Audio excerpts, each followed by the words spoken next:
It has finally begun. As of last week, I've officially started my pre-prep diet, marking the beginning of the long road to getting on stage.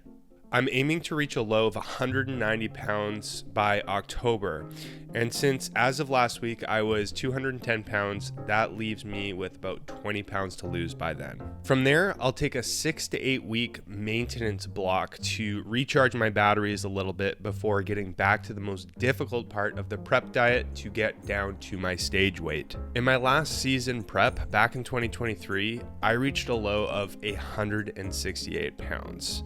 So we're thinking that this time around, it might be a good idea to aim somewhere around the 170 to 175 pound range, assuming that I've built a little bit of muscle over the past couple of years being in my improvement season. I've got a long ways to go, but I'm very excited to get started on this journey to Shredsville nonetheless. In this video, I'm actually going to walk you through another one of my full body training sessions to show you what my approach is like as of right now at the very early stages of my prep to perhaps squeeze out a little bit more muscle growth progress, if not to be as optimal about maintaining all of my muscle growth progress at the best of my ability. So without further ado, let's dive into it. First up are hack squats. Overall, it's a pretty straightforward exercise. You lock yourself in a position and then go down and up. Simple.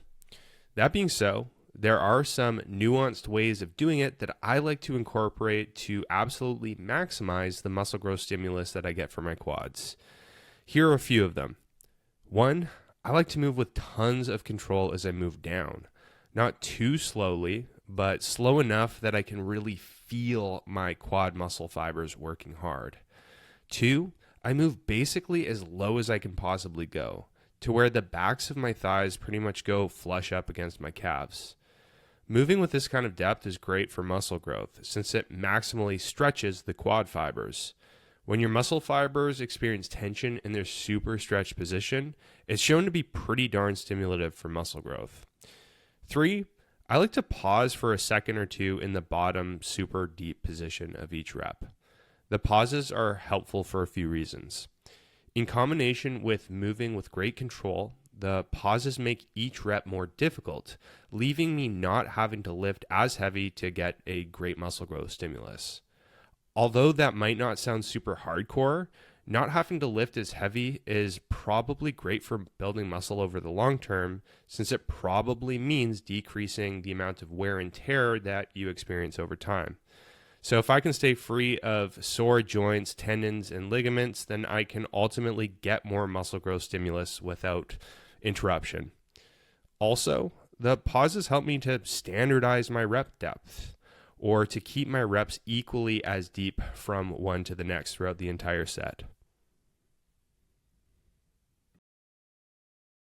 Leg curls are up next. These are another straightforward one.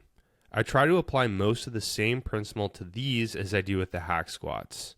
I move with a controlled tempo to where I can really feel my muscle fibers working hard. I move with maximal depth, which means fully extending my knees at the bottom of each rep, but without deloading the weight from bottoming out the machine to keep tension on my hamstrings.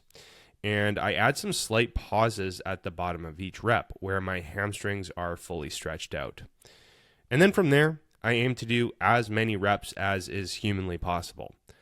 I've also got to mention that I absolutely love incorporating mile reps, drop sets, and lengthened partials when doing these to squeeze out as much out of my hammies as I can pretty much get away with.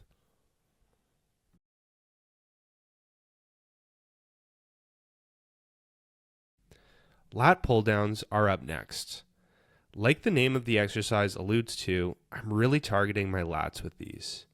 To make sure I get the most out of it, I allow my shoulders to actually elevate at the top of each rep so that the weight actually stretches out my lats in that top position. You'll also notice that I lean back a little bit when I lower the handle down to my chest. Honestly, there isn't a super technical reason for this outside of doing so because it simply leaves me with the best mind-muscle connection with my lats. With that forward and backward leaning motion, it is worth noting that I do try to keep out any swinging or momentum. Instead, I try to manufacture the movement purely from my muscles and keep as much tension on my lats as possible throughout all points of the set.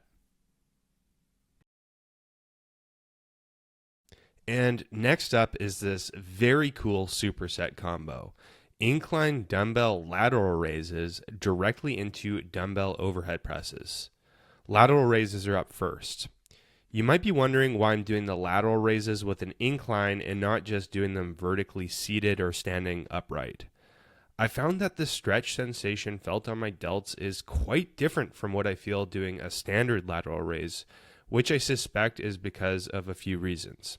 One, the different angle leaves tension to be higher when the delts are in a more stretched position rather than when they're in their shortened position, like when doing a standard lateral raise. And two, it seems that the different angle involves more external rotation of the shoulder, which likely leaves a different feeling of tension compared to, again, doing standard lateral raises. Also worth noting is that I found that moving with tons of control on this movement is super important to leave my muscles having to work super hard whilst leaving all of my tendons and ligaments feeling happy. After I do as many reps as possible with the lateral raises, I move directly into the dumbbell overhead press. I love doing these as the second part of this superset when my delts are already burning like crazy. The burning sensation really reinforces my mind-muscle connection. And from a more scientific standpoint, you can also argue that starting with the lateral raises is a way of pre-fatiguing the delts, which will lead to two things. One, it will leave the delts as being the limiting factor when doing the overhead press and not the triceps. And two, it will mean getting a killer stimulus without having to lift super heavy.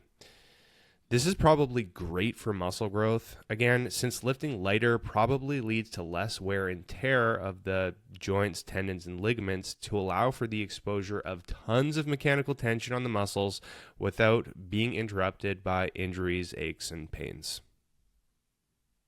Some incline dumbbell bench pressing is up next. For every rep, I bring the weights as low as possible to allow my chest to fully stretch out. You know the drill. The more stretch, the better when it comes to muscle growth. You'll notice that I'm not pausing at the bottom of each rep, though, like I have been with most of the other exercises in this training session. I move with more of a touch and go approach at the bottom of each rep instead. When I get deeper into my prep, however, I'll probably transition to lifting a bit lighter and add pauses to each rep, since when I do get very lean, I'll probably become a bit more prone to the wear and tear that comes from this style of lifting.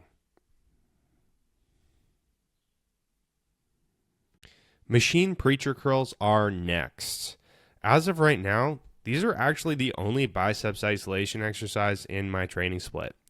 I've had a nagging elbow pain that I've been working around for the past several months now, and this happens to be the only real bicep isolation exercise that has left me with zero aggravating pain. I'm cool with that though, since this exercise hits the biceps just fine.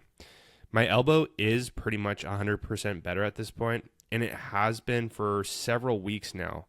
But I'll probably stick with this exercise for at least another few weeks before adding in another bicep movement, just to make 100% certain that I don't re-aggravate it. And last, I've got these easy bar overhead tricep extensions to end the workout.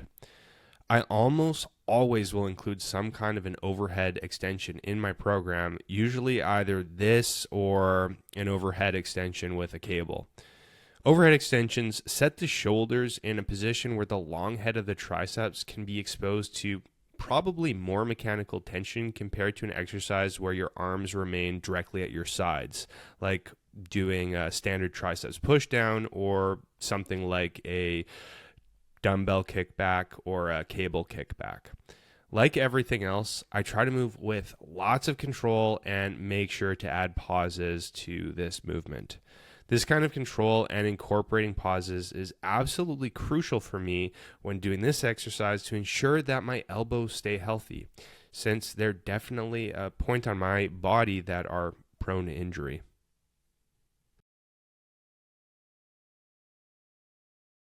And that's the workout. Hopefully there's something in there that you can take and try incorporating into your own training routine to potentially help you accomplish your own muscle growth goals. Just before this video comes to a close, I wanted to quickly let you know about the work that I do outside of making YouTube videos and Instagram content. I'm a full-time online physique coach who specializes in helping my clients to accomplish their muscle growth and fat loss goals through optimizing their approach to strength training and their diet. I've been doing this work since 2018, and I love helping people to transform their bodies and ultimately their lives. If you've been considering getting some help with accomplishing your physique goals, go ahead and click the link in the description below to learn a little bit more about the help that I can offer you. And you can even consider using that link to schedule a free video consultation with me. And if you have any additional questions about my online physique coaching or working with me, you can email me at sam@jadeathletics.ca with any of your questions, and I'll get back to you as soon as possible. Thanks so much for watching, and I will see you in the next video.